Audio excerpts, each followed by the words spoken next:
Okay, I get it. Studio backups are not very sexy, but this is one video you won't want to skip because most of you are doing it wrong. Now, if you're one of those people who doesn't currently back up your studio files, then I beg you, stop what you're doing now, go out and at least get an external drive like this one here and make copies of your important files. Because let's face it, in the studio, we don't just create files, we record moments, emotions, performances, and once they're gone forever. And that's a very bad day indeed.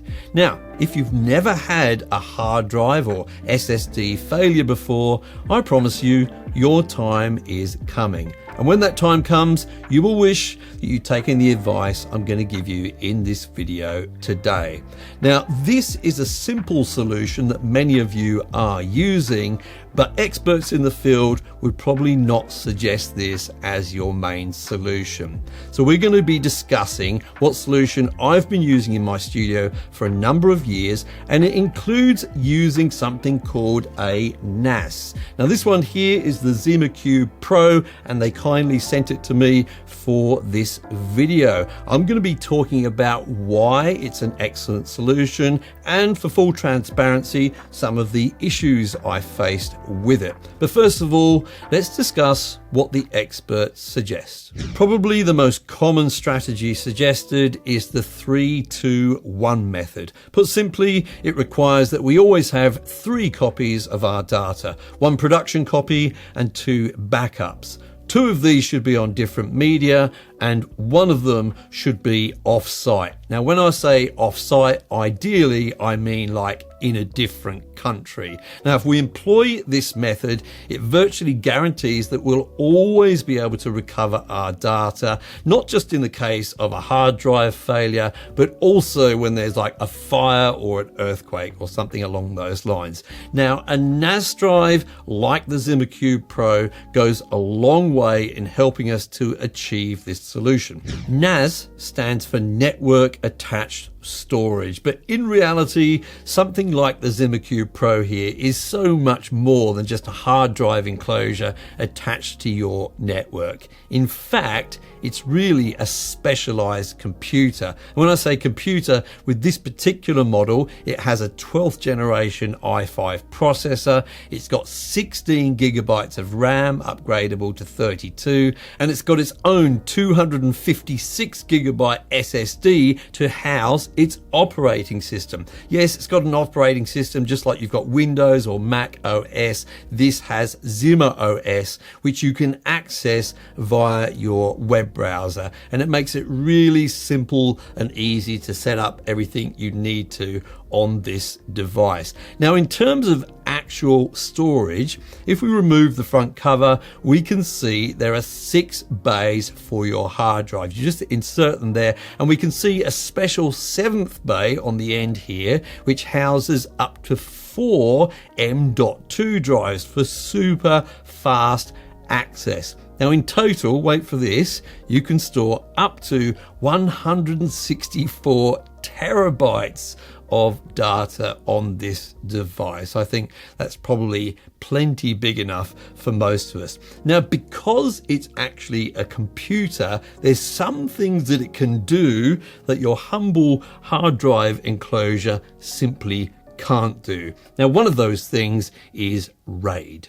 I'm going to explain RAID to you now in such simple terms it might drive the experts amongst you nuts, but hey, that's what I do. Put simply, RAID is different methodologies for storing your data over several drives. You'll hear people talking about RAID 0, RAID 1, and in my case, I use RAID 5. Now, the good news is in terms of setup, you don't actually have to be an expert when you use something like the ZimaCube. You just jump into ZimaOS and you can set it up with a few clicks of your mouse. Now, the reason I like to use RAID 5 is this. If you have at least 3 drives, it will store your data across those 3 drives. But the beauty is, if one of those drives should fail, it can rebuild your data from the other 2 drives, and that's why I like to use it. Now, I mentioned there are pros and cons to all of these methods. So the main downside of using RAID 5 is you don't get the full capacity of your drives. So for example, if you had a total of 12 terabytes worth of drive space in there, you'll only actually be able to use 8. Now that's a payoff I'm willing to make because it means that I know I'm going to be able to get my data back. Now with some other methods you'll get even less availability of your drives, and some you'll get more but no real ability to get your data back in case of a failure. So I find RAID 5 is a really nice compromise, and it's something you simply can't do with your humble hard drive USB enclosure. Okay, so we've got our working files on our computer, and now we've got a backup on our NAS. And as an added bonus, because we're using RAID 5, if one of those drives fails, we've still got our backup on our NAS. Now the final piece of the puzzle was off-site storage. And these days, that's usually going to mean a remote cloud service, something like Google Drive, Dropbox, or OneDrive. Now, I found on the ZimaOS here on the ZimaCube Pro, it was super easy. Once I'd set up my account details for my Google Drive, I can simply just drag files from my ZimaCube over to that service, just as if it was on my own personal PC. And of course I can recover those files super easy as well.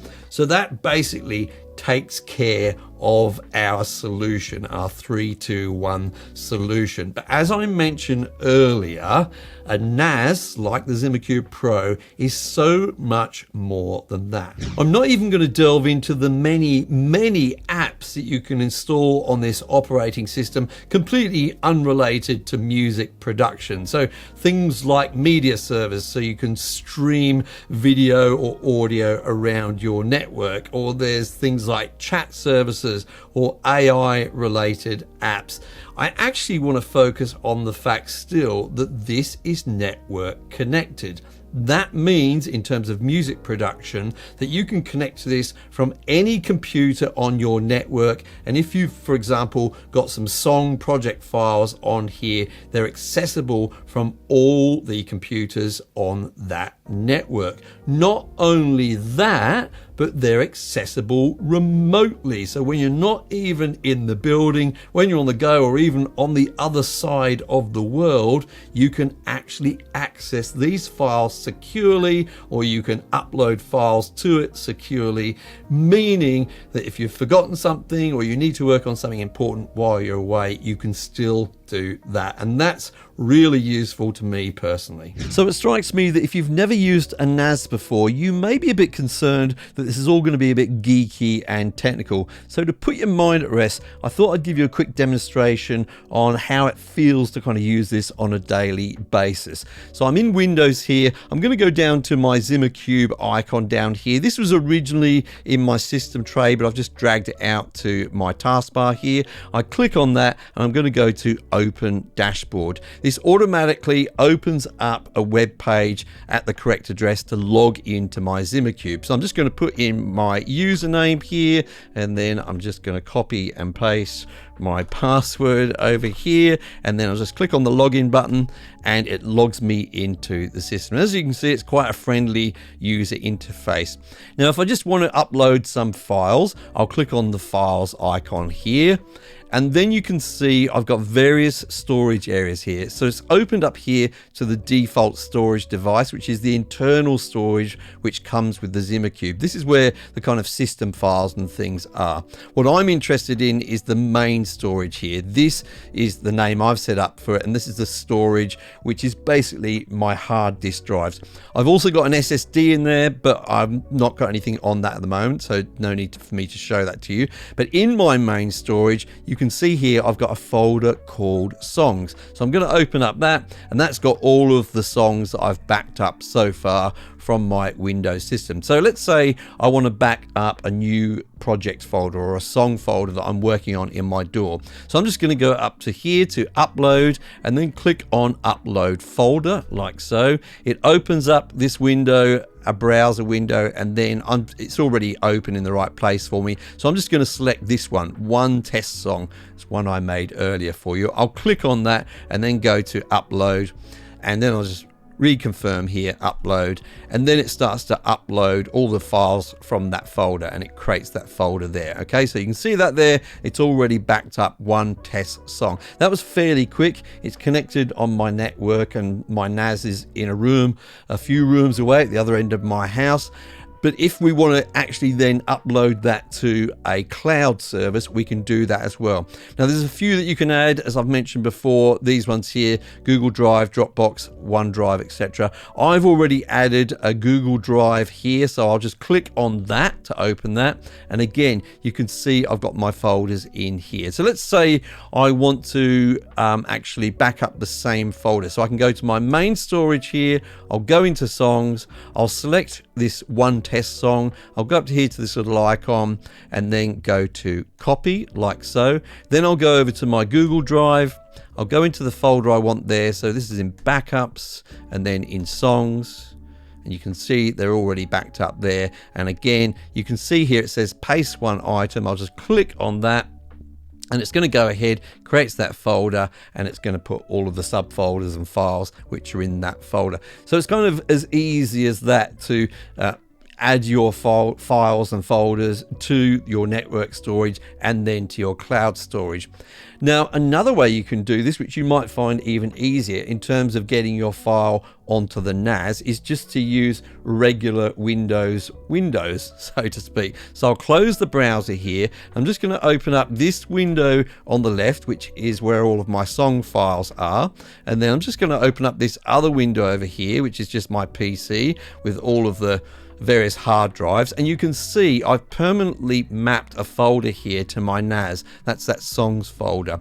So I can just open that just like I would any other folder in Windows, and you can see that there, and you can see it's got that one test song folder and files in there, which I just added a moment ago. But if it wasn't there, I could just drag it across from one window to another, or however else you like to sort of move folders and things around when you're using Windows. That's probably the easiest way to do things in terms of getting folders onto your NAS. It's just up to you which method you prefer. Now, of course, there are many NAS drives out there for you to choose from, but there are a few features with the ZimaCube Pro that really caught my attention. First of all, I mentioned it earlier, the 4 M.2 slots that we've got. Of course, it's great to be able to kind of archive your data on those mechanical drives, but it's also really cool to have these super fast drives available for projects that you're currently working on. So that's how I'll be using those particular slots. The other thing that attracted my attention was the overall connectivity. Now, let's just quickly run through it. On the front, yeah, we've got a headphone jack there, which isn't honestly of much use to us, but it's there. Of more interest is the 2 USB-A ports and the USB-C port here.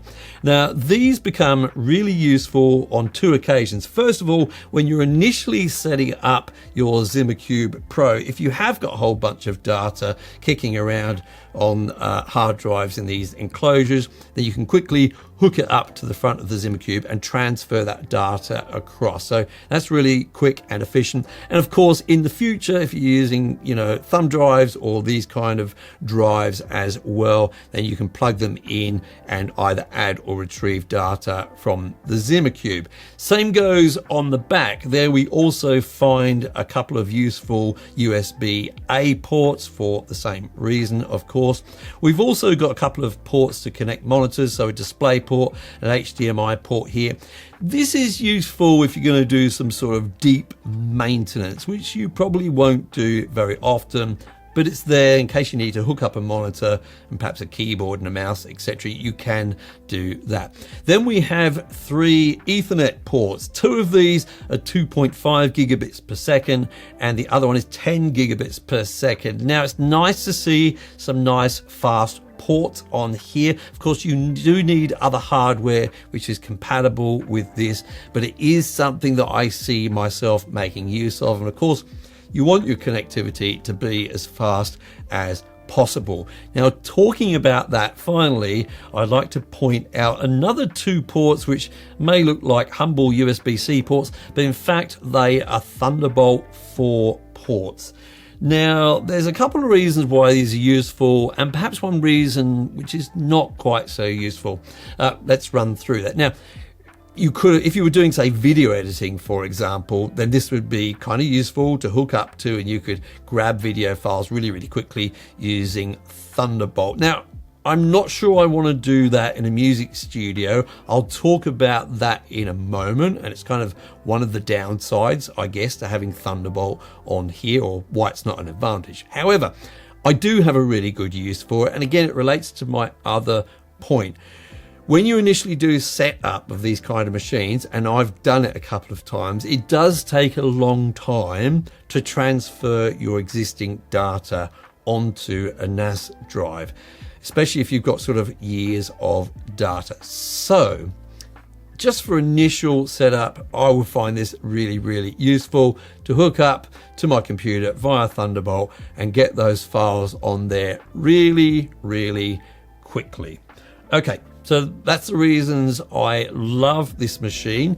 There has been a couple of issues I've needed to resolve, so let's talk about that. Now, it hasn't been completely smooth sailing with the ZimaCube Pro, but I've got to tell you that the team at Icewhale, who make this, have been super, super helpful in helping me resolve these problems. Now, you may say, well, of course they have, Mike. You're a YouTuber and they want to make a good impression. Well, yeah, I hope so, because I've got to tell you, over the last 6 years, I've had many devices that have had many problems, and not all companies have been as helpful as Icewhale have been. In fact, I'd probably say they've been the most helpful of all of the companies I've dealt with. Now, let's go through some of the issues I had. Well, first of all, I had a little bit of an issue with getting the client. This is like a little application that you run on Windows to help you hook up to the ZimaCube. Had a little bit of problem when I first used that, but they resolved that for me within a few hours, and I think that will be resolved, so you don't really need to worry about that if you're working on Windows. The second much more serious problem I had was with compatibility with some hard drives that I was using. So I got some 8 terabyte Seagate hard drives, NAS drives, which I was using in there. I was able to set them up, but I wasn't able to reboot the NAS with them in there.